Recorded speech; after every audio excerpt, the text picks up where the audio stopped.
Assalamualaikum warahmatullahi wabarakatuh. Perkenalkan, nama saya Chandrika Ramadan dari kelas 1 TKI 1. Pada kesempatan ini saya akan menjelaskan tentang poligon. Pengertian poligon. Poligon adalah rangkaian dari segi banyak atau rangkaian titik-titik secara berurutan sebagai kerangka dasar pemetaan. Nah, jadi intinya untuk melakukan pemetaan kita sebelumnya harus mendapatkan kerangka-kerangka yang mana kerangka tersebut dapat kita lakukan dengan pengukuran poligon. Selanjutnya adalah prinsip dari poligon. Yang pertama, menetapkan sudut jurusan dan jarak untuk mengetahui koordinat. Kedua, agar poligon terarah, maka salah satu sisinya diketahui sudut arahnya atau azimut. Yang ketiga, supaya titik-titik koordinat dapat diketahui dalam sistem koordinat yang ada, maka perlu diikat pada titik yang diketahui koordinatnya atau titik tetap. Yang keempat, untuk titik berikutnya dihitung dari titik yang telah diketahui koordinatnya. Dan yang terakhir, untuk kontrol titik akhir poligon dikaitkan pada suatu titik tetap pula. Selanjutnya ada sudut arah, yaitu sudut yang dihitung terhadap arah utara magnetis. Untuk perhitungan koordinat, di sini contohnya adalah untuk mengetahui koordinat B, maka koordinat A ditambah selisih koordinat yaitu jarak dari A ke B kali sinus azimut AB. Selanjutnya ada tipe-tipe poligon. Yang pertama ada poligon terbuka, yaitu poligon yang titik awal dan titik akhirnya bukan merupakan suatu titik yang sama. Pengukuran poligon terbuka ini biasanya dilakukan untuk pekerjaan memanjang, seperti pengukuran jalan atau pada pekerjaan jalan atau pekerjaan saluran air. Poligon terbuka ini terdiri dari pertama adalah poligon terbuka bebas, yaitu adalah poligon terbuka yang tidak terikat pada satu titik pada pengukurannya.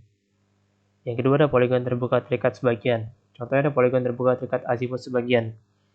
Yang mana poligon ini adalah poligon yang sudah memiliki azimut pada salah satu titiknya. Selanjutnya adalah poligon terbuka terikat koordinat sebagian.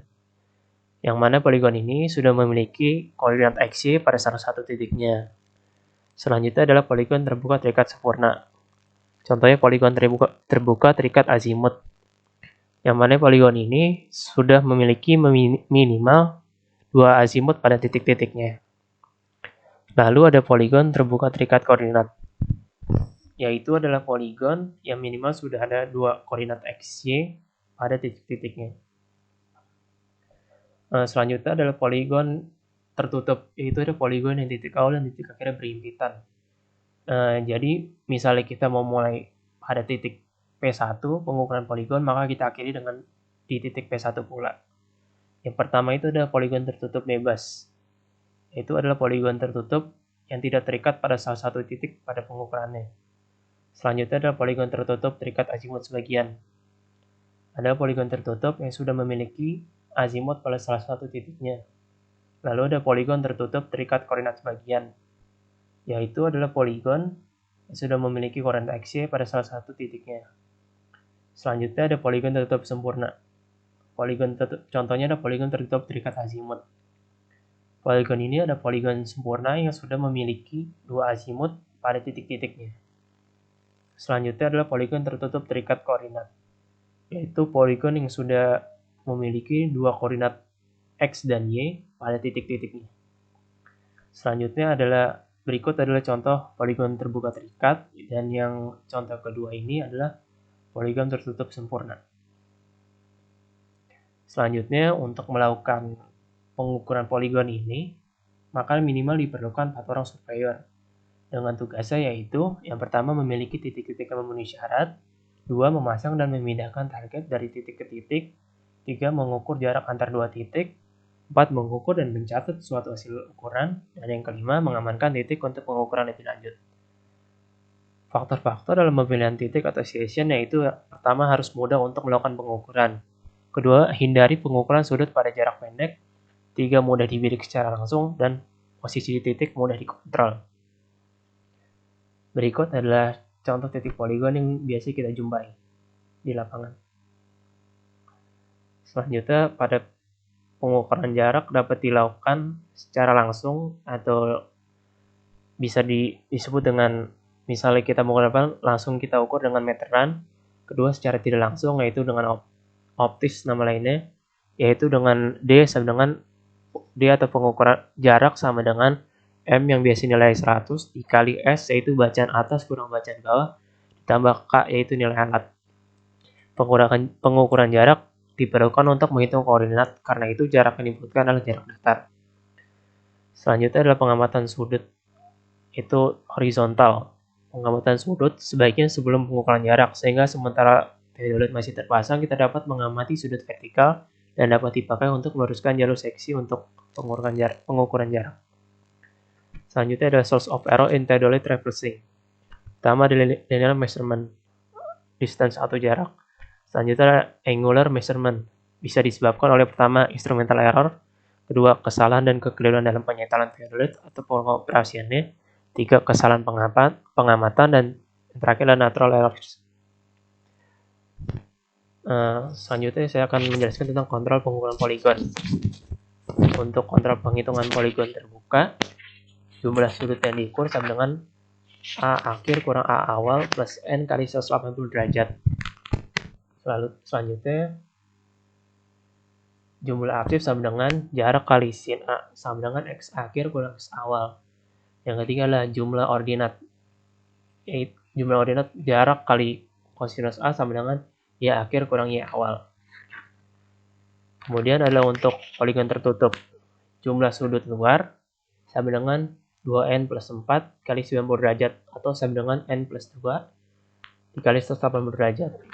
Yang kedua adalah jumlah sudut dalam, yaitu sama dengan jumlah sudut luar, namun kali ini dikurang. Yang ketiga adalah jumlah jarak sin A sama dengan 0 atau sama dengan sigma delta X. Yang keempat adalah jumlah sudut kosinus A sama dengan 0 atau sama dengan jumlah delta Y. Yang mana N ini sama dengan jumlah titik yang kita ukur. Lalu ada batas toleransi kesalahan. Batas pertama itu adalah plus minus 40 akar N detik untuk teodolit precision. Yang kedua adalah plus minus akar N menit untuk teodolit dengan ketelitian 20 detik. Bila angka hasilnya tidak sesuai dengan toleransi ini, maka pengukuran harus diulang. Selanjutnya adalah koreksi perhitungan poligon. Untuk kesalahan sudut, besar kesalahan dibagi dengan jumlah titik dan ditambah atau dikurangkan pada masing-masing titik. Untuk kesalahan absis atau fx dan koordinat atau fy, absis titik 1 sama dengan negatif sigma delta x per sigma mutlak delta x dikali sigma mutlak sigma delta x.